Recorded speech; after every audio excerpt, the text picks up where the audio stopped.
Hi, my name is Justin Lubino. I've got two children in the Westfield School District at Washington School. And I wanted to create this short video because of some mounting frustrations I've had with some of the policies and kind of priorities that our board has had. And unfortunately, we only get 3 minutes to speak at the board meetings. There's no dialogue.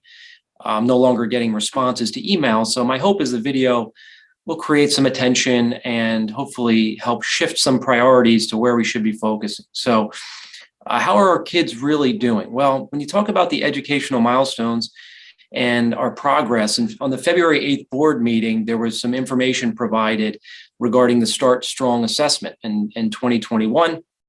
And, the information we were given was how we compare to other districts in New Jersey.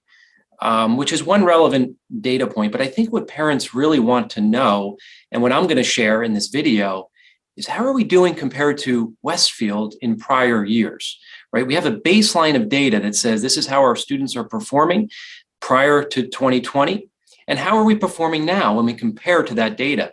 That's what the parents, I think, want to know, and that's what this video is going to share. The first part of this video, the first couple of minutes, I would like to just give the summary, and then we're going to get into more detail for the data geeks like me that really want to pull into the detail and understand how we get to these numbers. That'll be the second half of the video. So how are we doing? So for math, how is Westfield doing? Well, in 2019, we're looking at the NJSLA reporting, okay? And the kids that need strong support in math, we had 9.5% in Westfield in 2019.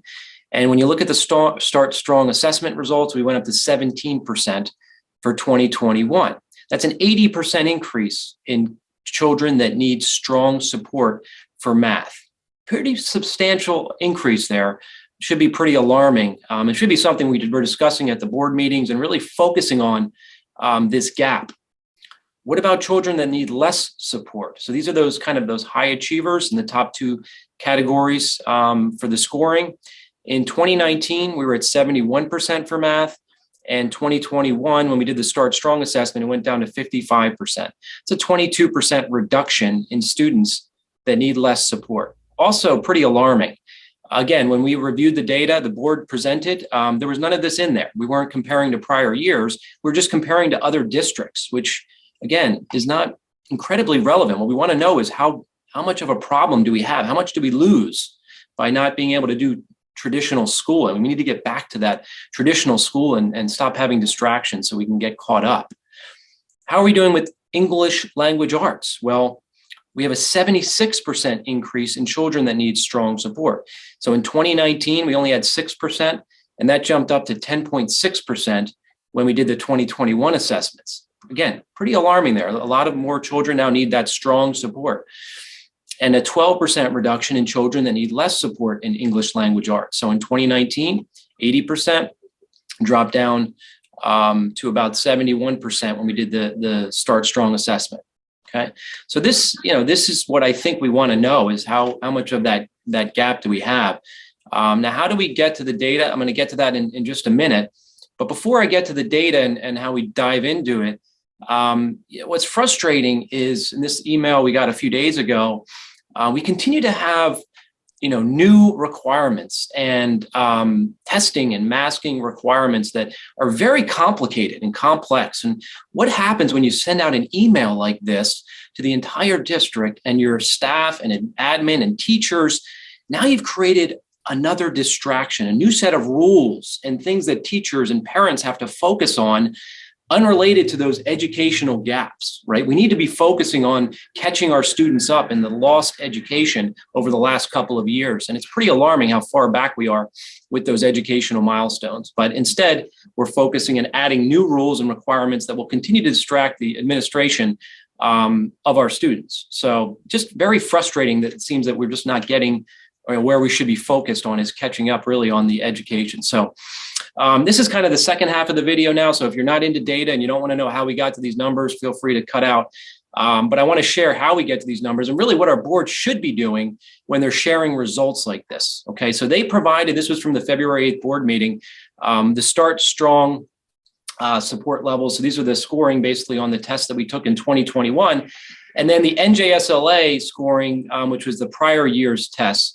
and how they map these scores in. So what we do is we look at, I just added in the scoring numbers. If you look at the NJSLA results, which you can Google, it's great. You can Google these, and there's all kinds of data for every district. But these are scores of L1 and L2, or level 1, level 2, level 3, 4, 5. This is how they map into the Start Strong scoring. So we have a baseline, right, that we can look at from prior years and map it into how do we do in 2021. That's how we got to those summary numbers in the first couple of slides. Now, if you really want to get into the detail, this is how we got to those summary numbers. Again, for math, about an 80% increase in children that need strong support, and that 22% reduction in the children that need less support.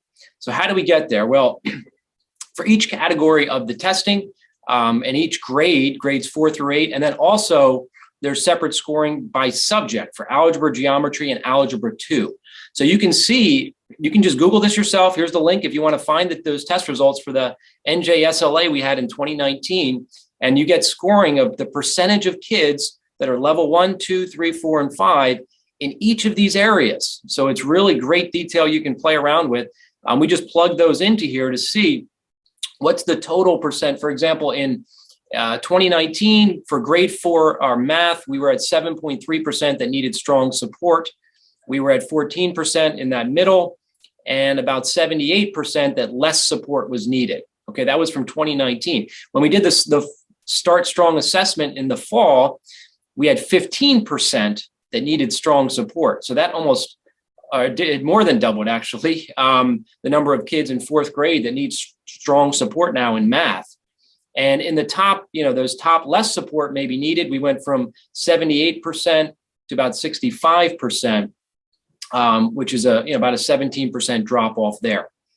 Okay, so this, just repeats for each of the grades, and also for those subjects for algebra, geometry, and algebra 2. I've color coded where kind of the biggest drops have occurred. So you can see, the biggest drops really are specific to algebra 2 and algebra 1. We had almost a 500% increase in children that need strong support in algebra 2. Pretty significant there, and a increase of about 260% that need strong support in algebra 1. And then the drop off also in the higher achievers, right, the ones that need less support, dropped off about 70% for algebra 1, about 50% for grade 6. Again, there could be some overlap there with the subject and the grade, but and then he just took an average to see what, across the board, it's about an 80% increase in children that need strong support. We were at about 9.5% in 2019 and went up to that 17%. And you can see that's a pretty big increase. And then the high earners, or less support needed, 71% on average in 2019. And that went down to 55%, which again is about a 22% reduction. So that's the data. That's how you get to it. Again, you can go play with this data yourself. I urge you to, if you're into this stuff. So you can see this is what should be being shared, and what I think parents really want to know when we compare pre-2020 to where we are now. This gives you that comparison for math. Same thing for English language arts. Everything just repeats.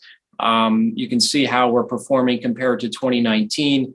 And again, it'll average out about a 76% increase in children that need strong support in English language arts, and about a 12% reduction in those that need less support. So that's how we got to those numbers. Again, I really hope that maybe this video will get some attention to the board, and maybe they'll focus and stop trying to distract the educational milestones, right? This is a distraction. This right here, adding new rules at this point in the game, 2 years into this, trying to create new testing requirements, stay at home, this or that, wear a mask when you should, or we need to stop. We need to focus on catching our teachers and admin need to be focused on educational milestones so we can catch up in those key areas. So hope you found this video helpful, and again, I hope it drives some positive change. So I have one other point I need to make on this and these new rules. And one of the requests I had of the superintendent is, if you're going to institute any exceptions, any new rules, to have some data.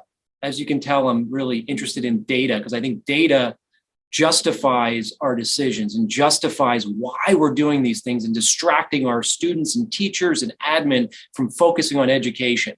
And the really frustrating thing, the response I got back was essentially, exactly, I am not privy to, nor do I ask for the data used to formulate the recommendations. So therefore, we're just passing through recommendations without any idea why they're being recommended, what's justifying them, why we're doing the things we're doing. And we continue to have major educational gaps. And we're going to continue to just recommend things that are going to continue to distract our teachers and students, not knowing what the benefit is of these things, other than we know it's negative. We know the results of all these recommendations have a negative educational impact with no justified positive impact with any sort of data, nor do we seem to care about the data. I'm not privy, nor do I ask for the data. So pretty frustrating. So hopefully, again, this video drives some change. Thank you.